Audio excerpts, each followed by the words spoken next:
I am truly thrilled to again be a part of the Baylor Symposium of Faith and Culture and have had the great joy of sharing in these incredible conferences since 2009, and I am always amazed at the quality of the scholarship each year. Even more, I'm humbled by the gracious nature of the conversations around the papers and presentations. This conference is always remarkable for its sort of convivial spirit that permeates the rooms. Yesterday I was speaking with one of the presenters, and he noted that the sense in which the comments and critiques of the papers were offered with true, genuine desire to benefit the presenter and lift that one's contribution to its highest potential. I've always been thankful that's been the spirit of this symposia. Perhaps it's already been noted, but I want to also again thank Dr. Jeffrey for his contribution, his vision for this. I remember conversations years ago about the possibility of doing a conference on art. It had never been quite the right time until now, but I'm so glad that this has happened. This was certainly worth the wait. So thank you, Dr. Jeffrey. And lastly, before I turn to introducing our speaker, I want to offer my gratitude to Darren Davis. He always is good at thanking his staff, and one thing when I worked for him I was never able to do was get up and do this, but now I can. He is very good at thanking everybody else and then quickly jumps down so he cannot receive gratitude. So would you join me in thanking him for his immeasurable work?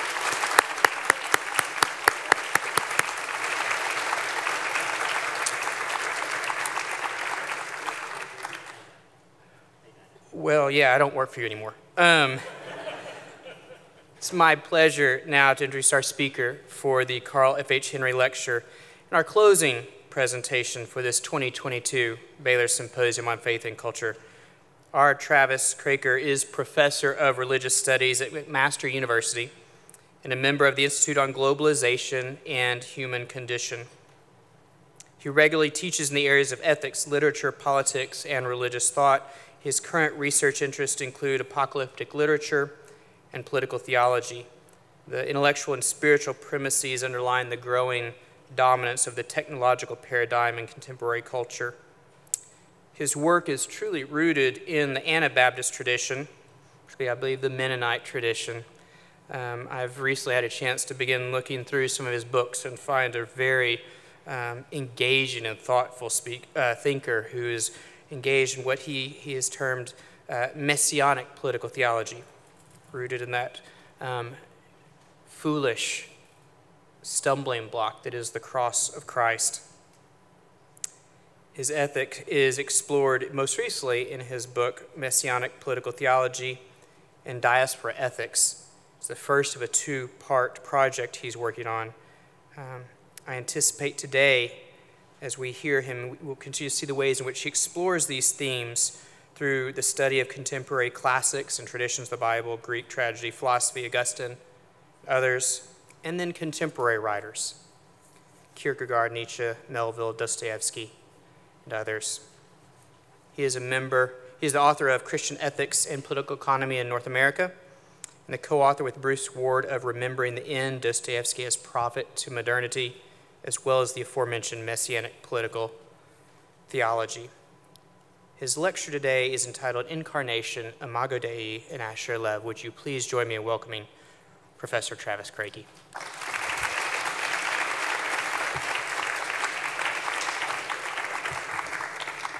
Thanks, Jason, for that introduction, and thank you. The title, you may have been wondering about the title. When I sent it in, it's gone through a few incarnations itself. When I handed it in, I submitted it had scandal and crucifixion in the title. And it was nicely shortened by someone with authority. But you know what happens when you try to cut out scandal? It proliferates. And now I need to lengthen the title in a way that I did not submit. But that will be descriptive of the approach to the talk. So let me just launch into it. The novel, My Name is Asher Lev, by Chaim Potok, which I hope some of you have read, presents artistic and messianic scandals that I contend are shared by Jews and Christians, both of whom affirm the anthropology of Genesis. Human beings are made in the divine image, which has profound implications, not only for ethics, but also for aesthetics. Language of incarnation has often been considered a privileged site for Christian exploration of these relations, and yet this ignores all manner of interrelations. Potok's Asher Lev explores these insightfully, not least because Hasidic Judaism, which developed largely without reference to the Christian gaze in its origins, has many affinities with especially messianic, mystical, and apocalyptic forms of Christianity. Asher Lev is a Hasidic artist who paints crucifixions. This is ripe ground, I suggest, for exploring the scandals that erupt in relation to these complexities regarding especially the crucified Messiah, which require a dramatic theological eye for what's at stake. While I begin with the scandalous displacements of Asher Lev's Brooklyn crucifixion, I will circle back to a surprisingly Augustinian engagement of incarnation, Imago Dei, and the cruciform ethics of aesthetics, with reference to a recent novel, Women Talking, by secular Canadian Mennonite author Miriam Toews, whose novel has also resonances with the medieval Augustinian mystic Julian of Norwich and her revelations of divine love. That's why they show up. I hope these intertextual ruminations will be accessible even if you're unfamiliar with the artistic works themselves that I discuss. But let's call it a triptych, with Asher Lev as the central panel between Miriam Toews' Women Talking and Julian of Norwich, Revelations of Divine Love. I'll be starting with the central panel. The argument is simple. The form and messianic drama of the cross ruptures all possessive idolatries of divine human at-one-ment. We sometimes call it atonement. I really think we should go back to breaking up that word. It requires us to die in order to be reborn, spiritually, ethically, aesthetically. Let me preface what follows with two heartfelt dedications. One to my former McMaster colleague, Louis Greenspan, of blessed memory, with whom I spent many happy hours conversing about Jewish and Christian messianisms in the context of modernity, secularization, and globalization, and also comparing humorous sayings in his native Yiddish and my Mennonite Plotnitz mother tongue to our shared hilarity. Those languages that were on our tongues in childhood had much to offer one another. The second is to your own David Jeffrey, who knows much more than I do about much of what I'll try to present today on Jewish and Christian art. I first encountered David one cold week in February in Winnipeg, at the University of Winnipeg at the age of 19. It was a while ago, where he gave a lecture series on Chokmah, Lady Wisdom, that opened my eyes to literary art seeking understanding in ways that grooved my heart and mind and led to a long friendship, mostly at a distance, that I'm so happy to renew here this week in the flesh, together with all of you. Many thanks. I hope that my talk will be a blessing in return. Potok begins, "My name is Asher Lev," with reference to the scandal to which this name is tied. He says, "I am the Asher Lev, about whom you have read in newspapers and magazines, the notorious and legendary Lev of the Brooklyn crucifixion." He offers a clue to the scandal.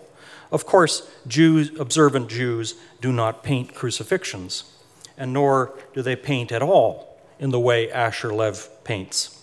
I am a traitor, an apostate, a self-hater, an inflictor of shame upon my family, my friends, my people. Also, I am a mocker of ideas sacred to Christianity, a blasphemous manipulator of modes and forms revered by Gentiles for 2,000 years. Immediately, Asher contradicts these scandal claims. I am none of these things, even as he admits, I am indeed, in some way, all of those things. He ties this language of contradiction to mystery and names it a theological mystery connected to his people, the Hasidic Jews of Brooklyn, but also to his unique and disquieting artistic gift.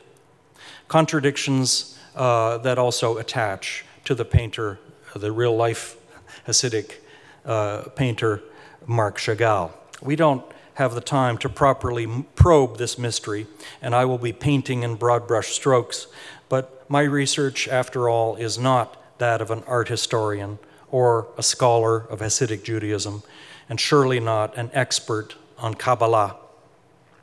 But rather, it is related to my project that's been named on Literary Apocalypse as Political Theology, and it's the work, as you will see, of an amateur. The political theologies I have in view are messianic political theologies, and more specifically, those tied to the scandal of the crucified Messiah. This scandal is at the heart of Potak's novel, and that has some relation to the Christian claim that the crucified Jesus is the Messiah of Israel and is the Son of God depicted in the messianic Psalm 2. You are my son. Today I have begotten you, who will, as the Messiah language indicates, the Anointed One, represent the justice of God in the world, embodied in the people of righteousness, will be the exemplary tzaddik who mediates shalom in the everyday political world. The crucified Messiah is scandalous for Asher since it contradicts not only the teachings, perhaps, of halakhic Judaism, cursed is the one who hangs on a tree, but possibly also the Kabbalistic teachings about redeeming the world that underlie Hasidic faith. Scandal claims are always most ripe for reversal, since they are often intimately attuned to the intimacies of human desire. Well, I've now perhaps spent too much time telling you what I'm going to do, but let me rush to the apocalyptic ending of Potak's novel. For those of you who haven't read it, the spoiler, namely that it isn't Jesus who is depicted in Asher Lev's crucifixion. Unlike the crucified Jesus painted repeatedly by that real-life, world-famous Hasidic artist Marc Chagall, who represents Jesus in various ways, in the white crucifixion as the suffering servant of Isaiah, the yellow crucifixion, which David, as rightly notes, is a painting about atonement, not least because, you know, the image right next to the crucified has the angel blowing on the shofar, which is the call to the Day of Atonement, just below the Torah. Well, there are many images to explore in these paintings that are brought together, not to mention the Christ figures in a series of paintings, resistance, resurrection, and liberation, with their overt connections both to the living Torah, to the sacrifice of Isaac, the Akedah, and other things, all of which also include the place of suffering Jews, whether they are the fellow Hasidic peoples in Russia, where his own origins came from the village of Vitebsk, or in the Shoah of World War II. Were these paintings somehow representing redemptive Jewish messianic suffering, or tied to the mysterious, gratuitous suffering of the Holocaust that also stands in overt critique of the dominant Christendom history of anti-Semitic promulgation of the symbol of the cross? Well, Chagall also wrote poetry, including his Yiddish poetry, including his Yiddish poem of personal suffering, Meine Tränen, my tears, and I read you a fragment. Every day I carry a cross. They push me and drag me by the hand. The dark of night surrounds me. You have abandoned me, my God? Why? And another fragment from The Painter Crucified. And here I'll point us to another image, his painting, The Descent from the Cross, which if you can see it, the plaque above the cross, which has the famous INRI, is replaced by Marc Chagall's own signature, Marc CH. Here's his poem. I run upstairs to my dry brushes and am crucified like Christ, fixed with nails to the easel. For Chagall, the figure of Jesus was both, and I'm quoting now from him, the great poet whose poetical teaching had been forgotten by the modern world, and the crucifixions in the streets of Vitebsk and other cities take on the tragic look of the crucified Christ himself. Further, for me, Christ has always symbolized the true type of the Jewish martyr. Chagall's first crucifixion, Golgotha, was painted in 1912 when he was 25 years old with his parents standing in front of the crucified Christ in a scene situated in Vitebsk. 25 is around the age that Asher Lev is coming into his own in painting in 50s and 60s America, in Brooklyn, where he lives with his parents in a Hasidic community. But the figure fixed to the cross in Asher Lev's painting is quite different, though also a Jewish martyr of a different kind. And Chaim Potok was also a painter. You'll see why he was more famous for being a writer. But he did paint Asher Lev's an interpretation of Asher Lev's Brooklyn crucifixion. And you'll see that it's his Hasidic mother, Rivka, whose torment stretches between two very different, apparently contradictory and conflicting mediations of the divine incarnation of righteousness, tzedekah, in her Hasidic, but also secular intellectual world. This mother, Rivka, becomes a scholar of Russian history. And of course, we shouldn't forget that Hasidic Judaism seeks to bring together these realms of the sacred and the secular in particular ways that are not closed off from one another, despite the stereotypes. But she is, in effect, crucified in the window between the father and the son. Her husband, Asher Lev's father, Arya Lev, who is devoted to the Rebbe of the community, he journeys to Europe and to Cold War Russia to establish Hasidic schools and communities at great personal cost and familial cost. And her son, Asher, who has a special gift for visual art and becomes a painter, a controversial vocation in itself for Hasidic Jews, of which Chagall is the most famous example. She seeks to support both. But the father cannot stand his son's gift, which strikes him as an abomination. And the son cannot repudiate his gift any more than his birthright. He's born with it. The mother stands between them and suffers their irreconcilable passions, even as she pursues her own. Hasidism, just a couple of words, was founded in the 18th century by the Baal Shem Tov, the master of the holy name, to which large numbers of Russian and Polish Jewry were converted in the 19th century. It represents a popularization of Jewish mysticism, especially of the Kabbalistic writings, the Kabbalah, and represented an intensely emotional piety, rejoicing, weeping, expressing the heart within the context of an intimately communal mode of life. The focus is on forming a community of the religious around a charismatic leader, the Rebbe, but it lives in and indeed for the world, often in highly urban settings like Brooklyn or Montreal. Hallowing the divine name in everyday life, practicing tikkun olam, repairing the world in the various stations of everyday life, family, education, business, politics. Does this include art? A complex question and a controversial one. In Jewish mysticism, creation is understood as the contraction of God's glory, kabod, God's glory or weight or presence, which is also sometimes called the Shekinah, who, like Chokmah, is a female figure in the Kabbalistic tradition. But the contraction of the Ein Sof, the divine glory, into the world through a process of emanation, where it is hidden in shells of sin that try to contain this glory. The human responsibility created in the divine image is to liberate the light of divine holiness from those demonic powers that hold it captive, so as to unite this hidden glory with its mysterious source in an at-one-ment that restores the relationship between God and creation, heaven and earth, through deeds of righteousness, tzedekah, justice.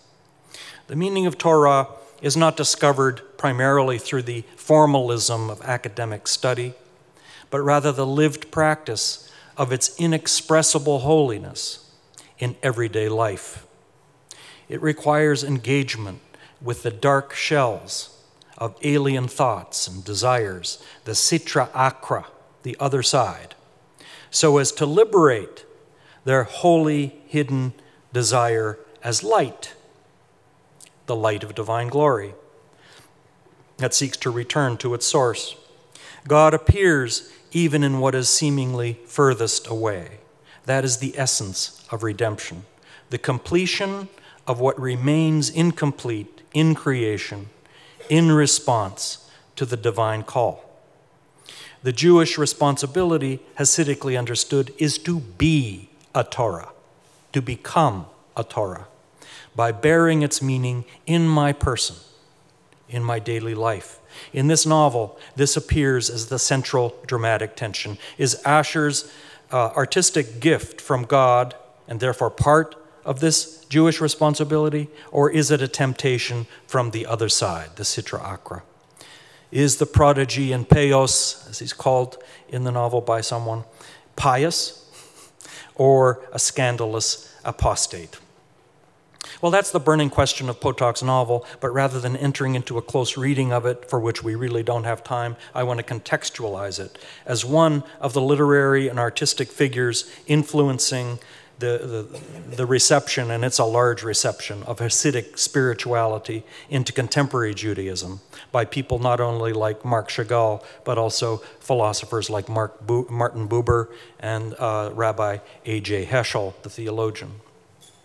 Here, let me add a current of voices of current Jewish scholars such as Moshe Idel, Elliot Wolfson, and Shaul Magid, who are showing the importance of reading the significance of Hasidism as a Jewish mysticism that is born in modernity, but not directly subject to the Christian gaze.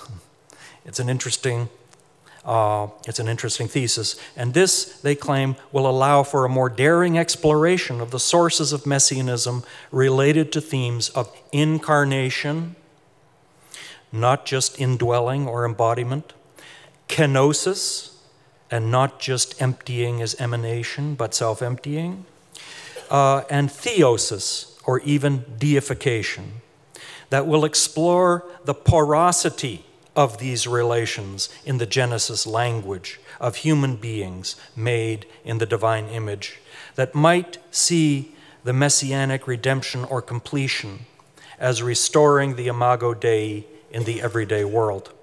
This opens up possibilities for the rupturing also of reified, idolatrous Christian images of the crucified Christ that could make for comparative explorations in which to consider language such as reconciliation or at-one-ment that are less weighted with some of the traditional theological, institutional, and historicist tendencies toward what Walter Benjamin identified as the normative progressivism of all late modern political options, secular and religious, known as supersessionism.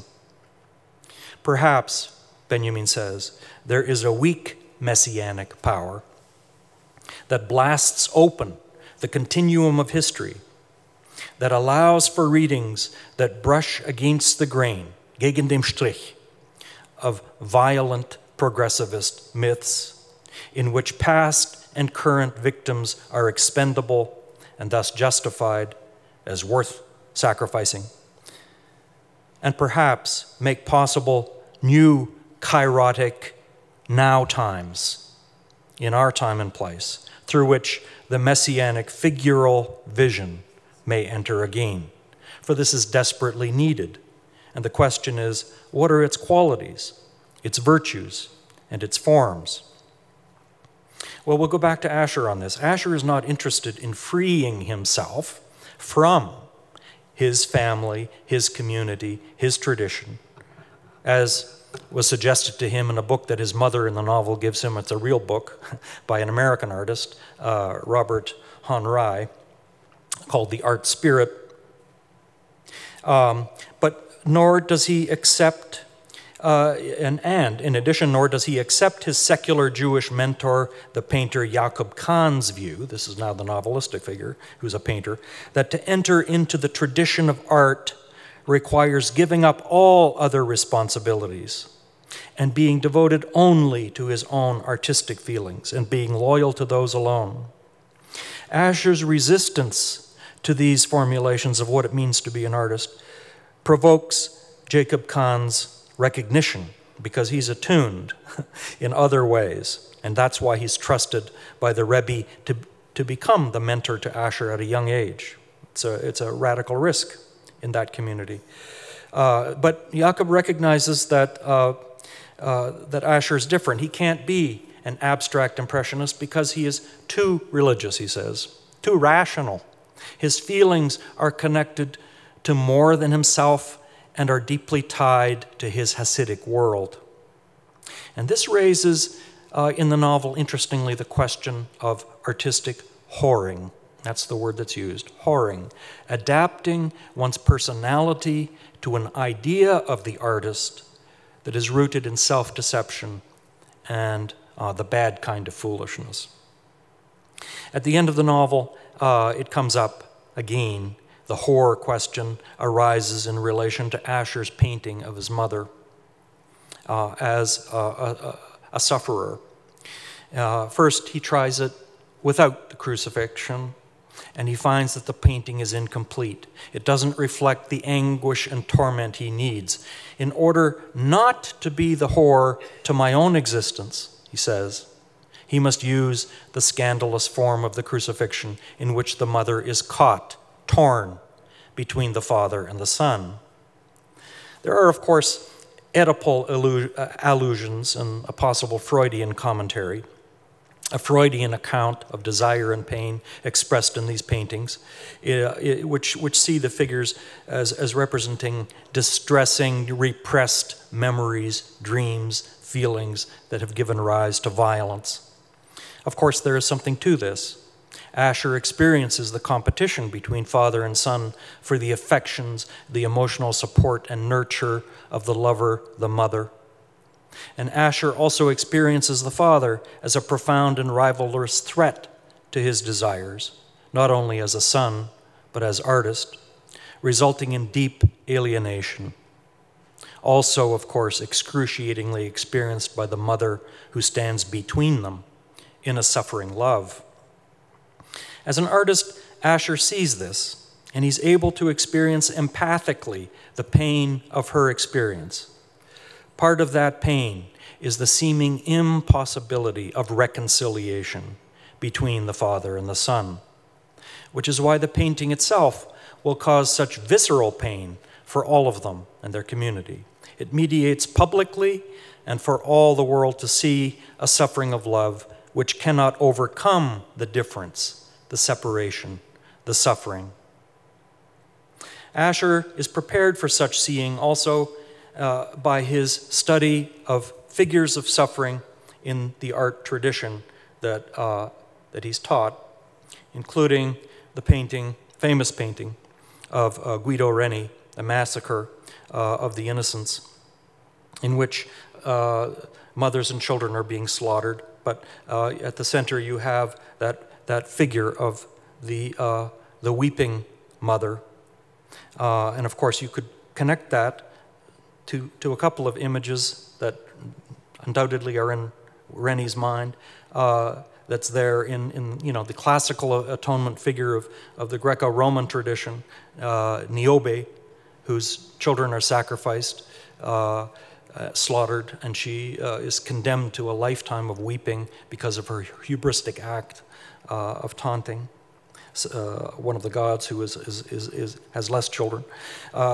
Or perhaps more immediately, Rachel's weeping, to which Matthew's gospel especially is attuned, because Christ in Matthew's gospel is the second Moses, and therefore the references that occur there are also echoes of that earlier massacre of Hebrew children in Egypt, where women provided not only a grieving role, but also, as you recall in Exodus, a saving role.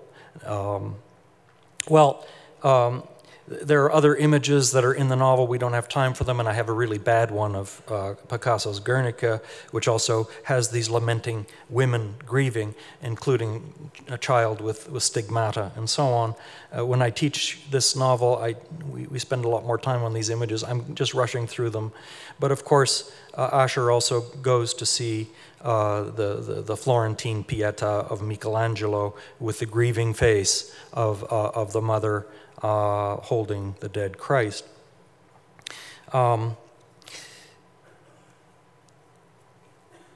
Here it's necessary, I think, to go beyond the Freudian psychoanalysis of human erotics, which often treats religion in terms of objectified human feelings, the endless repetition of feeling as the eternal return of the repressed, rather than perhaps the transformation of love that reconciles or at ones, rather than simply repeats the cycles of violence and pain. In the novel, these feelings are ordered and organized in relation to the Hasidic community, as well as the appropriated form and figure of the crucifixion. The crucifixion of the mother happens between the religion of the father, as the strict keeping of the Torah as the way of God in the world that is characterized by the journeying for the Rebbe, as the embodiment of this redemptive path, which is called a creation out of nothing in the world. And he's very good at it. And also between that and the religion of the Son, the path of a gift given that represents the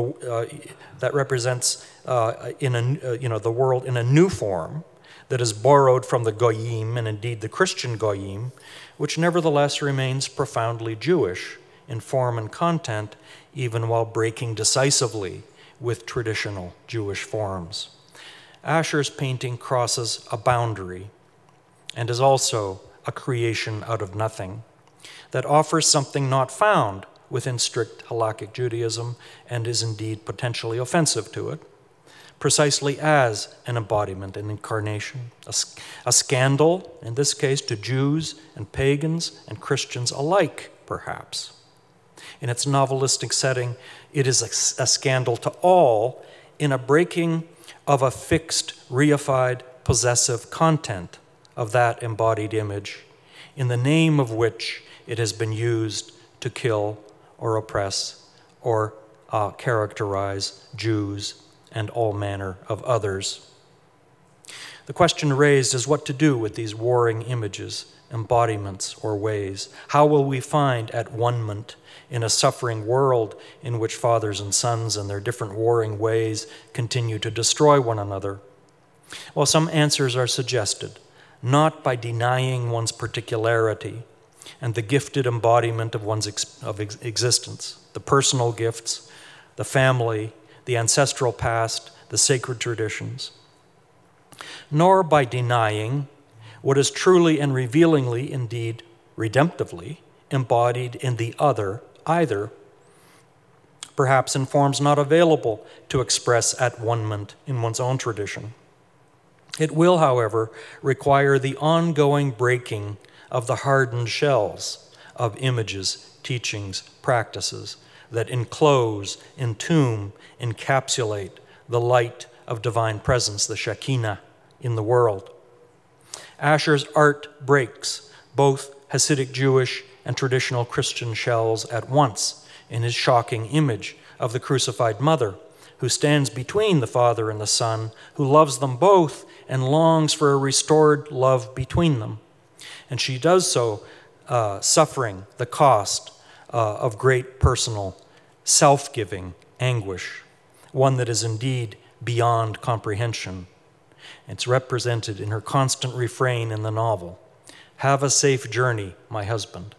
Have a safe journey, my son, and waits at the window for each of them to return. Hence the son's willingness, significance of the son's painful willingness to participate in the mother's form of at-one-ment in the world. In an artistic self-giving, which is of course much more than simply an aesthetic self-giving. Indeed, precisely as aesthetic, it is also profoundly moral and religious, personal and familial, avant-garde and traditional, very publicly so. If he had not done so, he would have been a horror to his own existence, not true to the gift of his life given by the divine master of the universe, the Ribono Shel Olam, whose life transcends and breaks all static images, Torah and cross, and yet whose life is pointed toward the freedom of the true inner-outer meaning of these embodiments for those with eyes to see, and who do not go whoring after false, dead, consoling gods, using the language of Psalm 115. I want finally to suggest in this section, in keeping with a remarkable recent book by Ruth Kaniel, The Feminine Messiah, King David in the Image of the Shekinah in Kabbalistic Literature, that Asher Lev's painting is deeply enmeshed in the complexities of Kabbalistic literature of the feminine Shekinah as a Davidic messianic image that is largely not taken up in Hasidism. The Kabbalah represents a reinvocation of divine glory, the Shekinah, as the embodiment of divine presence that blurs the boundaries between human and divine embodiment of the divine word that speaks the world into existence.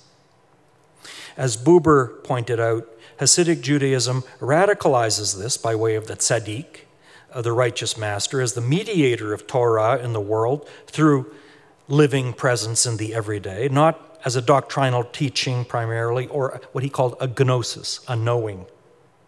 Tikkun Olam is a return to the mythos in modern Judaism, and in a highly sacramental, incarnational manner.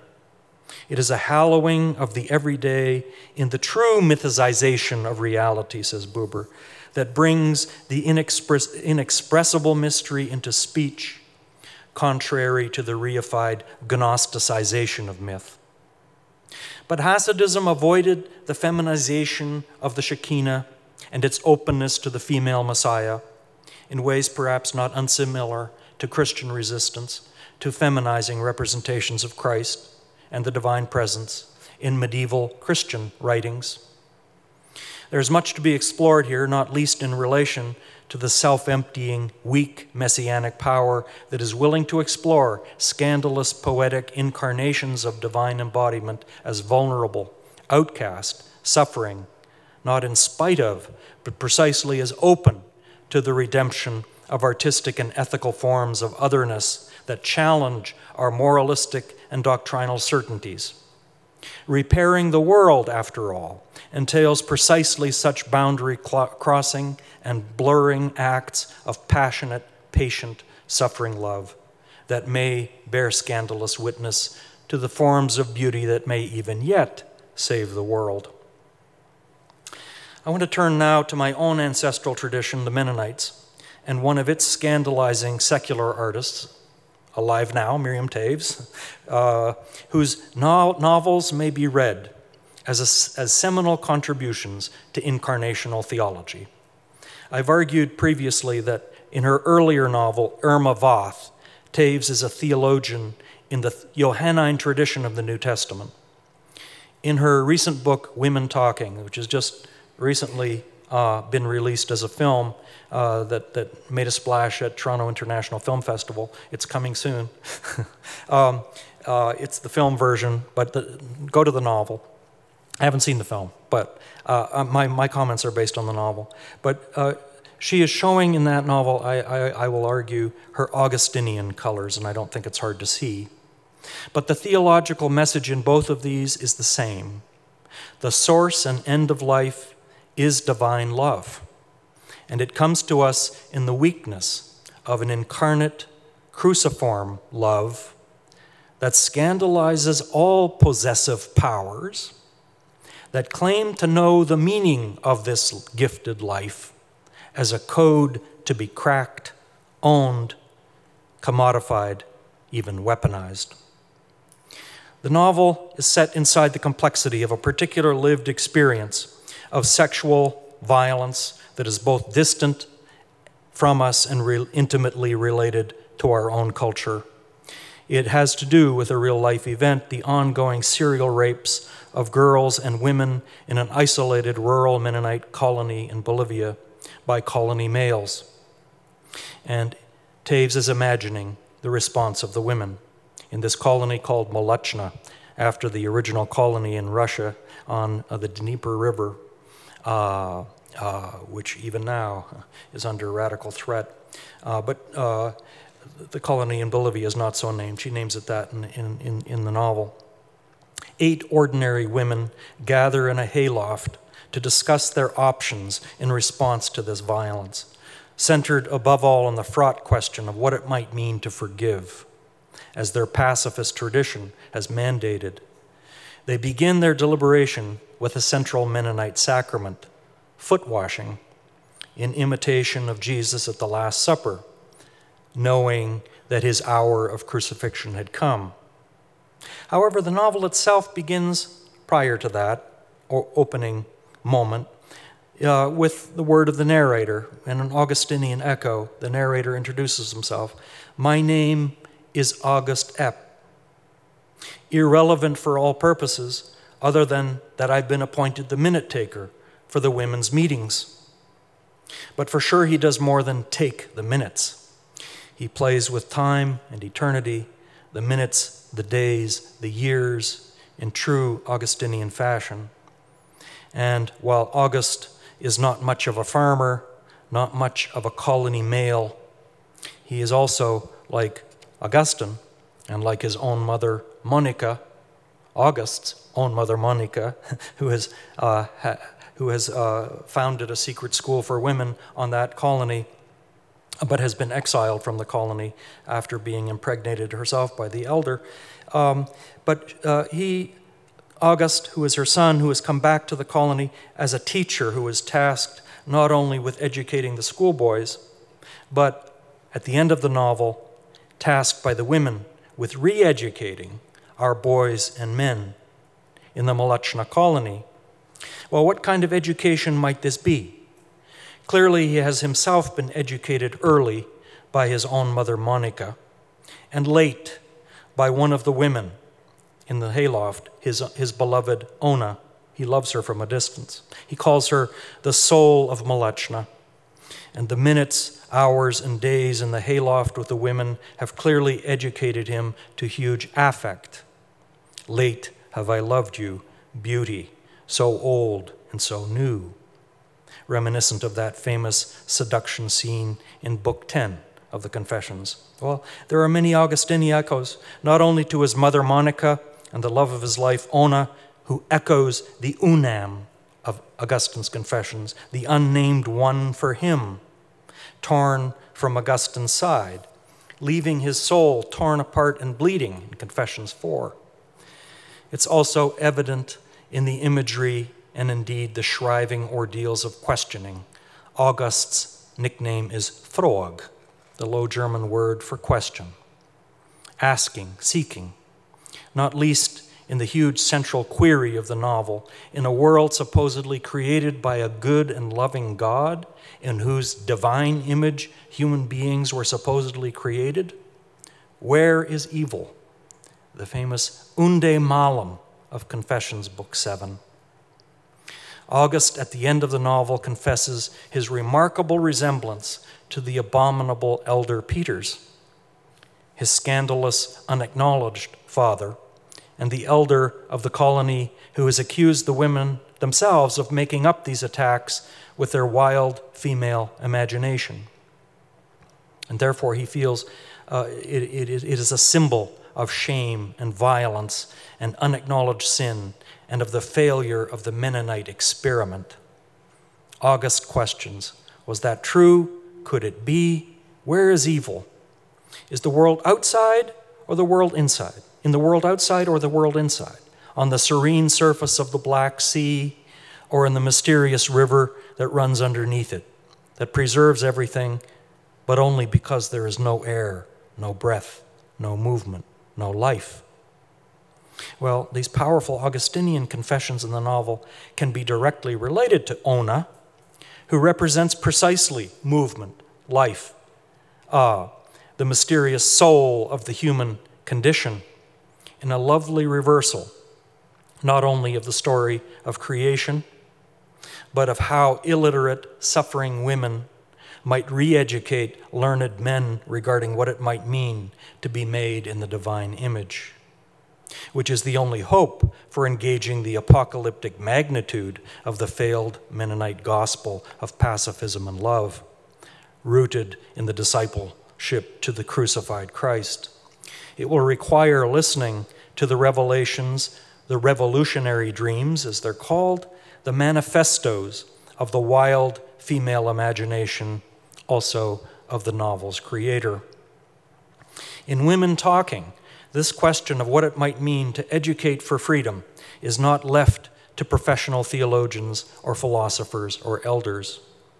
The largely illiterate women demonstrate not only dialectically but affectively what it might mean to become unshackled from the self-incurred tutelage of the conventional caves of colonial thinking.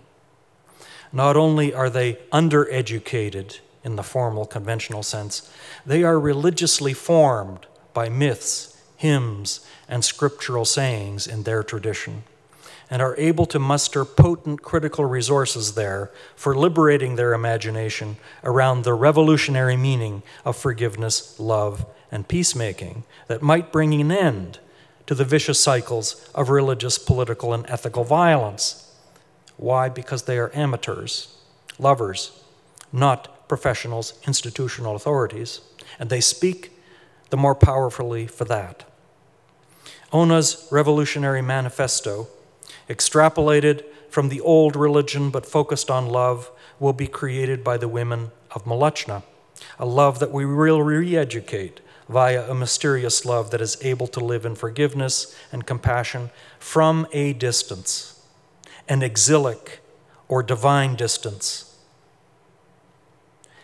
that makes it possible to inhabit a revolutionary and liberative imagination in exile. Here, it's necessary to pay attention to why Ona's female imagination is August's Polaris, my crux, my north and south and east and west, my direction, my map. Why? Because for her, real facts, there are many amazing real facts from nature in the text that become important as metaphors and take on mythical importance. We live as we dream in a mysterious world, always beyond ourselves, in the world out there, even perhaps also especially in the most intimate places also within. This tension is what gives us the freedom to think beyond our received conventional perspectives and traditions. This Augustinian capacity to think the lived factual world of the everyday as also the mysterious imagined world requires us to pay attention again to myth and metaphor. We note that the heart of this revolutionary vision of forgiving love and life-giving liberation comes in the context of a reflection on the creation story. In particular, the creation of Eve is imagined by Michelangelo's less famous painting in the Sistine Chapel, which August recalls seeing in a book of famous paintings. In the painting, Eve is beseeching God, begging, imploring, perhaps reasoning, as though she has it within her power to restore Christianity to its original grandeur. She's working behind the back of Adam, who is sleeping on the ground. Let's not forget that this exact image is taken up in Augustine's Confessions, Book 6, in his meditation upon the unnamed Unam, with whom he had cohabited for 14 years, She was the mother of their son Adeodatus, gift of God, who, however, now, because of Augustine's careerist ambitions, his own and his mother Monica's ambitions for him, is ripped from his side. They need to find a more fitting spouse for him. She's sent back to North Africa so that he can find a suitable marriage to his aspirations. But Augustine says, "My heart, where she used to cleave, had been cut to pieces and wounded, and it left a trail of blood. And she had returned to Africa, vowing to you that she would never know another man, and left with me my natural child by her. I, wretch, infelix, unhappy, that I was, and no imitator of the woman, could not follow her example toward chastity, simply compounded the wound left by his lover being cut from his side by taking more lovers to staunch the pain. But the wound didn't heal. Instead, after burning and very bitter pain, it grew septic and hurt, more coldly, as it were, but more desperately." Danuta Schanzer comments helpfully, God created Eve by taking a rib from Adam. He healed the wound by filling it in with flesh. Adam gained a helpmate who he acknowledges as his own flesh, names flesh of my flesh and bone of my bone, and vows to cleave to. The biblical narrative and that in the Confessions are parallel, but precisely opposite. Augustine, instead of gaining a wife, loses a companion.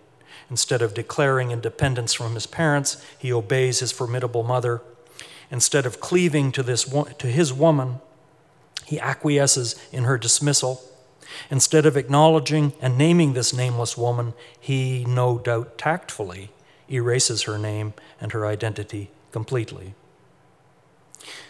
Well, there are many inversions in this complex confessional vignette, and we should note that Augustine experiences a taste of mystical liberation from this devastated condition, not eventually in philosophical conversations with his male companions, but rather with his illiterate yet formidable mother Monica in the Ostia garden as they prepare to follow the unnamed Unam back to North Africa, having left behind their ambitions. Their shared vision in that garden, and it's an important scene in the text, it's an iconic scene. There are 3 garden scenes that are iconic. This is the last in Book 9. Their shared vision, it's a mystical vision, ends with the mouth of their joined hearts wide open, panting. It's an erotic scene, panting for the fountain of life. Together, they reach the region of the inexhaustible breast, regio ubertatis indeficientis, being suckled by Lady Wisdom herself, who pastures the people eternally with the food of truth.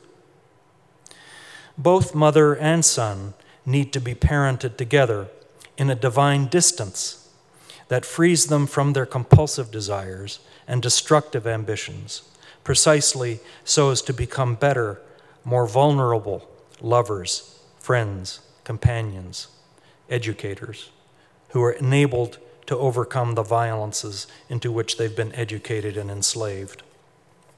I'm sure I'm out of time. Is that right? Okay, I'm just going to give you a little snippet of the Julian. I'm sorry that I didn't time this out better. But there's another response to the problem of evil in Taves's novel that is not so readily found in August or Augustine, who are both more known for their tears. This is the place of laughter in the novel, and it's important. It's so prominent in the women of Molochna, and especially Ona. It's prominent also in the first female vernacular theologian in the English language, Julian of Norwich,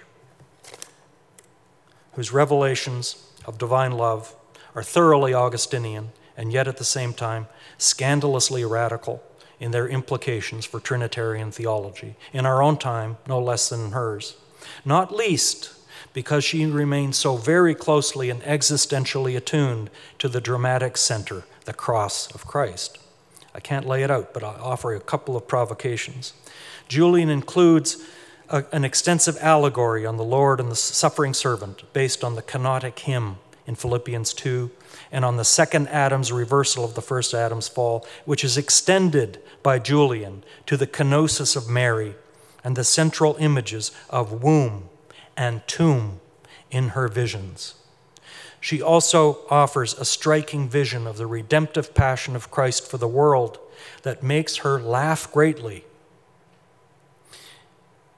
In the recognition that the attunement to the great pain and suffering of the world, the sin that causes so much suffering, which is sought out and felt with compassion by all who follow in the path of divine redemption, that pain is itself the result of a participation in great love.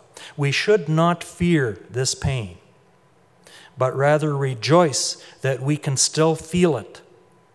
Namely, that life itself is still present in this point: a womb, a cross, a tomb, the pathways of everyday human natality, suffering, and mortality, where kenotic death may yet become another birth in which the Logos made flesh is kept alive in a world on the point of death. Julian also includes a vision of at-one-ment with the divine Trinity that knits together, she calls it knitting, just as we are knitted together in our mother's womb, that knits together in this at-one-ment not only Father, Son, and Holy Spirit, but also relations such as mother, spouse, lover, in a communion that includes all things in an intimate union. They are one, in which there is no violence, no wrath, only love. Such a vision of atonement as kenotic compassion has very real political theological implications that will not allow church or state to use the cross as yet another instrument of violence based on fear, obsessive attention to the sins of others, or retributive punishment of those who disagree. For Julian, the cross is precisely an instrument of retributive justice as public torture, designed to instill power as fear.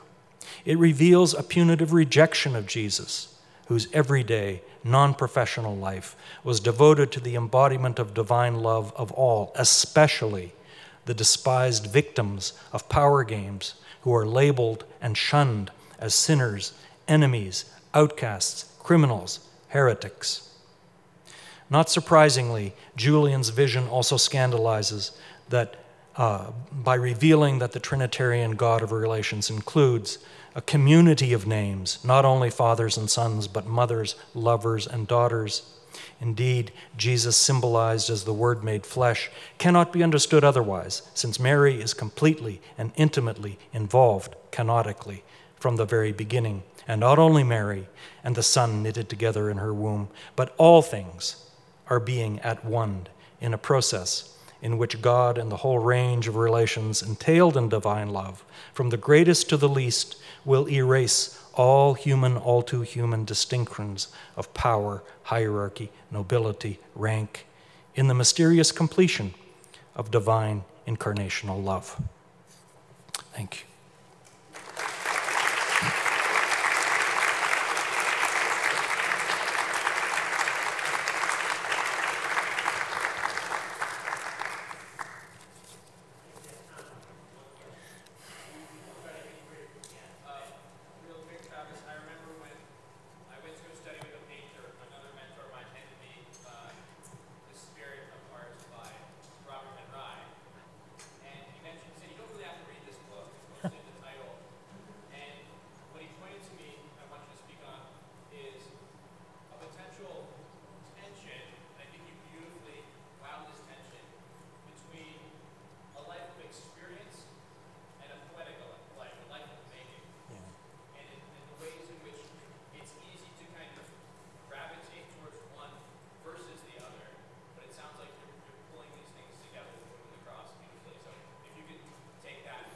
Oh, thanks. I mean, we've heard about that all conference long, really.